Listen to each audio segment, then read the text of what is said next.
Fala pessoal! Hoje mostraremos um pouco da história de Davi, a sua ousadia, confiança e fé, e como nós também podemos usar tudo isso como Davi fez para vencermos tudo aquilo que se colocar em nosso caminho como obstáculo.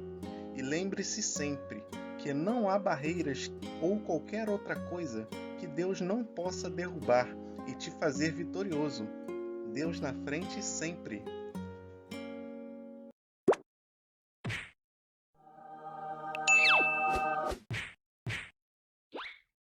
Após o rei Saul desobedecer às ordens do Senhor, que era de acabar com tudo que havia em Amaleque, devido ao que eles estavam fazendo a Israel, Samuel foi até o rei Saul para repreendê-lo e transmitir a ele mais uma mensagem do Senhor. E acredito que Samuel teve que ter muita paciência nessas horas. Então Samuel disse: "Você foi feito rei de todo Israel quando era pobre, e tudo o que Deus pediu para você era para obedecer suas ordens, mas ao invés disso, você preferiu fazer do seu jeito. Você rejeitou o Senhor, e agora Ele rejeitará você e seu reinado." E era dessa forma que acontecia. O Senhor falava com Samuel, Samuel falava com Saul.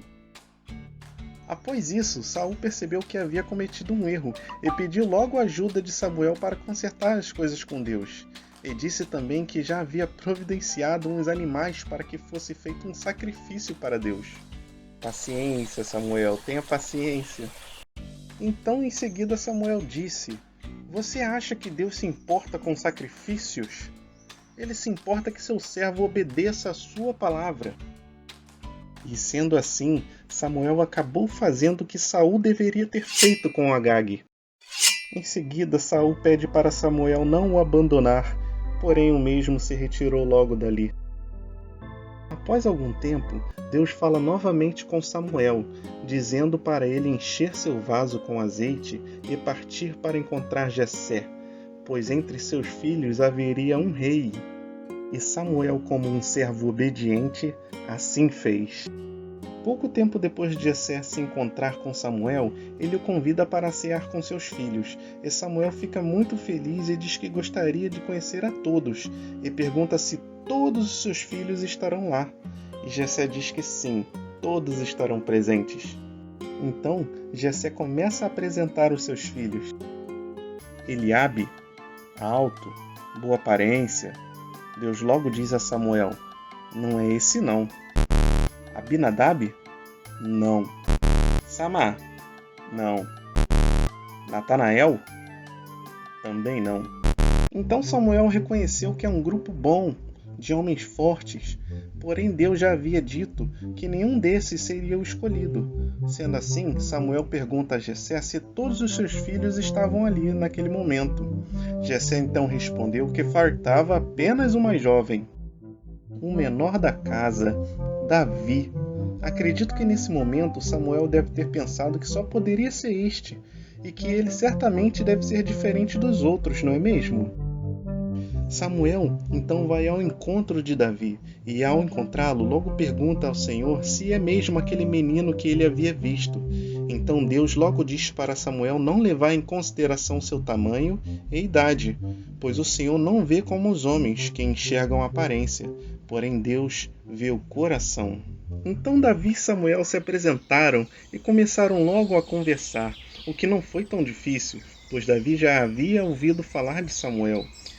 Porém, em um certo momento, Davi pergunta o que levou Samuel a ir até ele. Samuel diz que o Senhor lhe enviou para consagrá-lo como aquele que reinará sobre toda Israel e construirá um grande novo reino.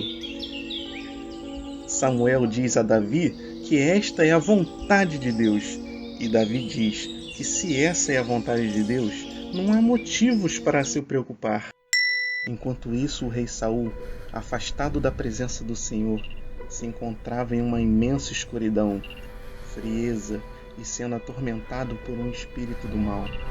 E chega o momento onde Samuel consagra Davi, rei de todo Israel, e diz a ele para escutar a palavra do Senhor, obedecer às suas ordens. Seus inimigos se afastarão e seu reinado irá prosperar.